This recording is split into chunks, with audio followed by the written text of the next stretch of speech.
Time to fuel your business success. Welcome to Harmonious at Lunch. We're bringing you bite-sized advice and expert conversations to drive clarity and growth 5 days a week. Make sure you join our Facebook group at humanop.com/lunch, where listeners like you and our guests hang out so we can find harmony in business together. If you're building a business, you're in the right place. Let's dive in. Welcome back into some more bite-sized business advice. In today's episode, one of my favorite types of episodes on this podcast. And we're going to hear about the entrepreneur's journey. We're going to hear our guest's story over the past 10 years, scaling a tech company, growing a lean company, and all the things that come with growing a company, the ups, the downs, everything in between. I have an amazing guest with me, Meeky Hwang. Welcome to the show, and thank you for being here. Oh, thanks for having me. I really do love these topics these episodes because I think it's not talked about enough in business. We hear the highlight reel, we hear all the things that worked, but there are some challenging moments in business, and 10 years in business is no small feat. So first and foremost, congratulations, because that's a huge milestone. Yes. Tell me about the beginning. Where did you start? Why go into business for yourself, and why create a tech startup of all things? So it's interesting that I wish I had a grand plan to start the business, but it kind of happened for me accidentally, because my co-founder and I used to work together at a development agency. So they call it agency, but it's like a development consulting. So we're making building websites for digital media, and then other places that is on the enterprise level, places that needs any content management. So he was my boss's boss. And when he left, and I was also thinking about leaving, and he knew about it. And when I left, I had some downtime, so I was kind of freelancing with him, just kind of building different websites and different stuff.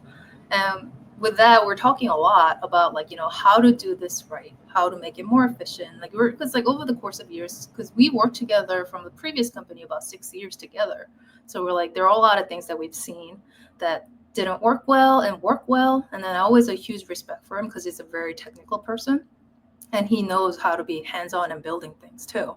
And that always was a big thing that I realized that understanding to that degree is a huge benefit for the management level people and managing projects or building software or anything. So with that, when I was working with them, we're actually working very well. We have a very similar vision. The way we work is very similar. So we're kind of talking about why don't we start a company? So that's how we started. And fast forward to 10 years. And it's weird to say the 10 years, because it just felt like just yesterday we started. And there were different things, different challenges.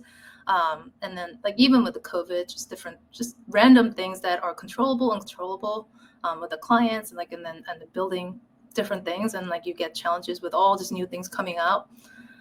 But it's been 10 years and we're still standing.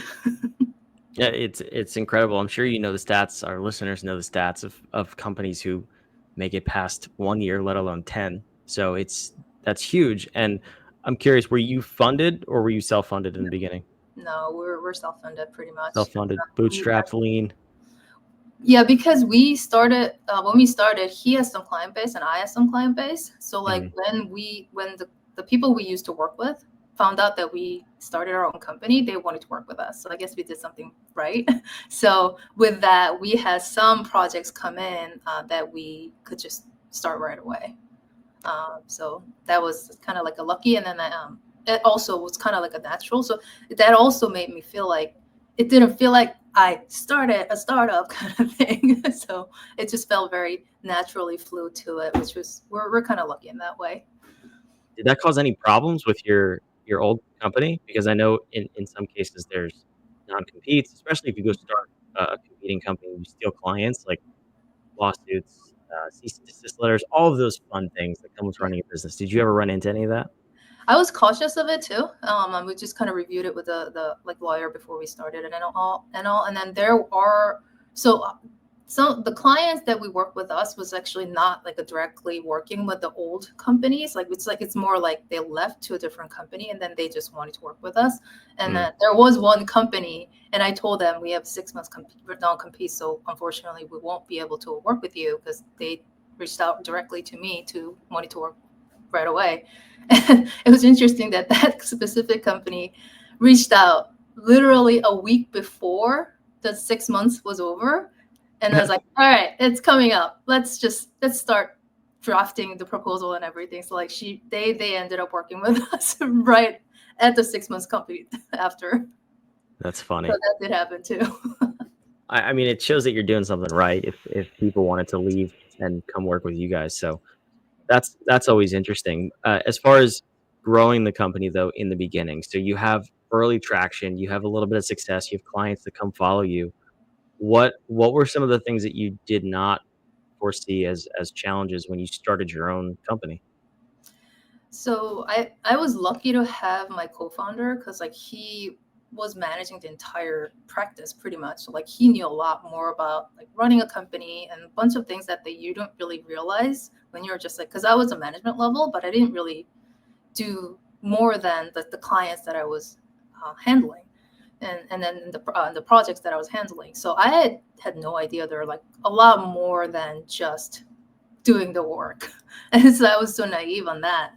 So there was a lot of learning on that end, just like operation wise, like just like similar, like small things like, you know, how to effectively maintain SOPs, how to like do different, employees and how to manage them correctly, like all these other things that I did as like a process that was kind of given to me, but like it wasn't like I was making it more efficient. I was like doing like what's best way to do like the reviews for the employees or things like that, like the cadence of it. Is it too much? Is it not too much? But minimally what you should do is like a little things like that. Those little things, it was learning. It's kind of like just get to it and learn it pretty much. And then there's like a lot of financial stuff and there's like employee benefits stuff and all this other things that I did not think of were there pretty much. So those are pretty big learning. And then I think it was good that when we just started, we went to, because of his relationship with other owners, like a startup owners, we were invited to this owner camp. So we went there and then had some education, which was a huge help because like it kind of opened my eyes in the beginning, just like, oh, wow, I just did not even think of anything like that. So that was super beneficial. And the things that I learned from that owner camp in the beginning started to make sense as we go along. So that was like a huge thing. But then I was glad that they were there. And also the people I met from there, because we were obviously the newest company there at the time. And then there, like, I had some network that I created from there. We had a network that we created from there, and they're super up for helping the other company to kind of grow to their level. So like I will just kind of reach out to them and ask about like, what are the things that this kind of challenge, how would you kind of recommend things like that? And then even like we met a good CPA there, and then like they were not really taking anyone who was under like $1 million in revenue at the time. So like over the course of times, we're like, that kind of became a goal to get there so that we can hire them to work with them. So like there are different things that were working out because of that as well. Yeah, it's so important to surround yourself with people who can get you to those next levels. I'm a huge believer in that. And I don't think enough people do it. I assume that initial conference or event, was it a little outside of your comfort zone at the time to go there? Yeah. Because I had no idea what I was getting into. But I was so happy that I went there. And then that became like a big thing that I love to join those kind of like a mastermind and then groups. Like, so over the course of the years, I joined YEC, which is a Young Entrepreneur Council. I don't know if you're familiar with it. So like that was a huge help too, because like everyone's like, you have that entrepreneur vibe. You don't normally get that from like a lot of other people, and then you get that, and you're so motivated, and like you learn from all these other people, and they're so eager to help other entrepreneurs and other companies, which is like I think people might think that it's not the case, but I've noticed that it's like everyone who's very successful, who made it, like they tend to really love to help others to get there too. So like I'm always in look for that. Like, and then like now I'm in a Forbes agency council. I was debating between that versus just business council, but like I just wanted to see what that portion is. So like I just recently joined that to see that mastermind group is also beneficial. Yeah, I love it. That sounds awesome. So tell me about, looking back, the secrets, if you will, to scaling? Because starting a company, don't take this the wrong way, is super easy. Anyone can technically do it. Growing a company, on the other hand, and scaling it is a completely different conversation. You've gotten to the point where you're 10 years in. You've obviously had some level of success, and you are scaling the company. What did you two do that enabled you to hire people, develop the company, grow it, scale it, and not have to be so in the weeds of running it? Because that's what I find really separates companies from true success, rather than just really just owning a job at some point. So what was it for you, or what is it for you that continues to be that secret sauce, so to speak? I think something it's obvious and easy thing is that you're constantly tracking, like tracking a lot of things, like just like, numbers, like pretty much like the data, because we're both very number people, because we're both have a technical background. So like visualizing with the numbers makes sense. So like I think that was kind of secret to me, because like some of the things that I'll have like a vision to, like I want to get like X many employees and X many clients and X many projects, and literally my co-founder will take that and then put it into a spreadsheet and like, this is what's going to take to get there. And it kind of puts me back to, I was like, okay, so now we can plan it out based on this thing. So that happened a lot. So we'll have like a quarterly check-in, like we have constant check-ins internally, but then they're like the main things, like the goals and like the target and things like that. We do quarterly and annually, and we always review those numbers and make sure that what number we projected, and then like just kind of matching up to like, so we're very, I guess it's like, it can be boring, but it's very necessary for me. That really helped me, and probably him too, to kind of like making sure that we're on track for our growth, and then scaling up, and like, or sometimes we have to kind of scale down in different departments, like, like the marketing type of budgets, like, or like employees, like we have to switch to contractors, and then how many should we make sure that to make the good balance, like those kind of things make sense a lot. So what worked for us was kind of making sure to put it into the number to visualize it on our end. I love that you said that, because I always say boring businesses are the most successful businesses. Like if you take your goals and you break them down into really boring plans that you can actually take action on, then you can do something with it. Whereas I think a lot of, especially smaller and newer businesses, tend to just say, they put a revenue goal or a new client goal out there, and they don't really spend the time to engineer it, discuss it, design it. And it's basically a glorified vision board at that point. Like, it's not really going to help you. Right. So yeah, that was a super boring tip, but those are my favorites. So you get bonus points for that one. So then, okay, I love this, but then looking back at sort of where you started the company and what you're doing now, has your offering or your core products and service changed and morphed over the years, or did you guys just nail it right out of the gate and you're still doing the same thing? No, it's funny that it changed and we went back, and we changed and went back. So now it's kind of like a mixture. So our initial, because we were project based, so we'll build the websites and then we'll make their platform. So like whatever needs to host their website and platform was what we're focused on. But initially we're like so much more on project based. So like we'll just ship it, train it, and leave. Ship it, train it, and leave. That type of model. But over the course of years, we actually morphed into a lot more maintenance. Like we're building features for the websites. Like we'll have the client for like 8 years or something like that, and they'll constantly ask to build the new things and redesign the website and things like that.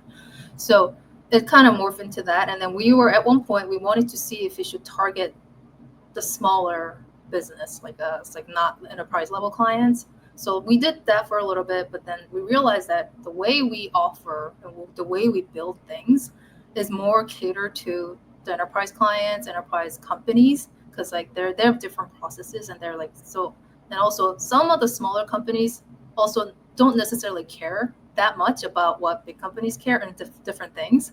So we went back to the enterprise, and now we're trying to do, we're not saying no to like a very small business to medium-sized business companies, but we're still targeting the large client, but we're shifting our focus back to the large client. So like it kind of went back and forth. So like I don't know if you nailed it from the beginning. It's more like depending on how we feel like it. And also we always try to evaluate to see if we need to do more things. So like we had different CMS offerings, but then now we're kind of niching down to WordPress, for example. So like there are different decisions we made along the way, but an overall arching the client or the goal didn't change that much. It's just that some of the tools and some of the smaller scale offering has changed a little bit.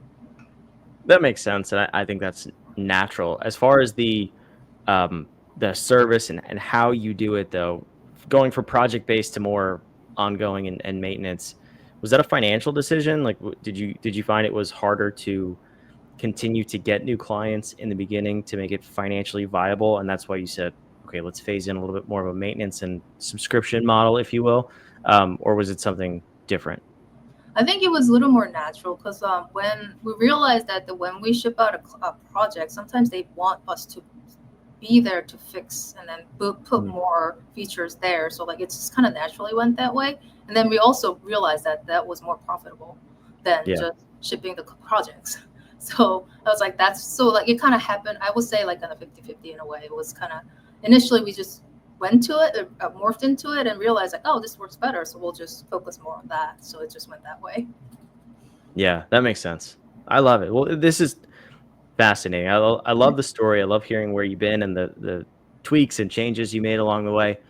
Looking forward, though, I don't know how far you're looking out at this point, but where do you want to take the company next? What's the next 5 or 10 years of growth look like for you? Or is that too far out?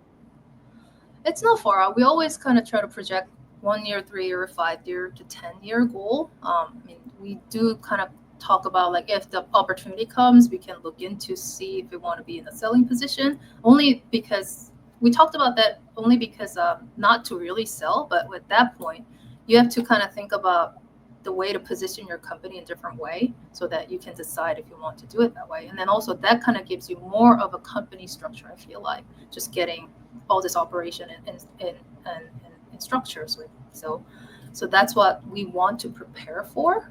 So that's like the long-term goal. But to get there, we'll have like some revenue goals, some like employee goals, and then like all different other goals that we'll just kind of break it down based on like tenure, what we want to do. So we'll just kind of break it down to 1, 3, 5 year goals. Again, super boring, but exactly what needs to happen. Yes. I love it. Meeky, thank you so much for being precisely boring on this show, because I just wish more people were like that. Business would be so much easier. So thank you for that. Thank you for coming too. All right. Thanks for having me, Brendan. Where can people go if they want to learn more about you, what your company does, and potentially work with you? What's the best place to find you? Our website, ndevr.io, and there's a contact form. Or if you want to hit me on the LinkedIn, because my name is pretty unique, MEekyHwang. That's me. So you can reach out on LinkedIn as well.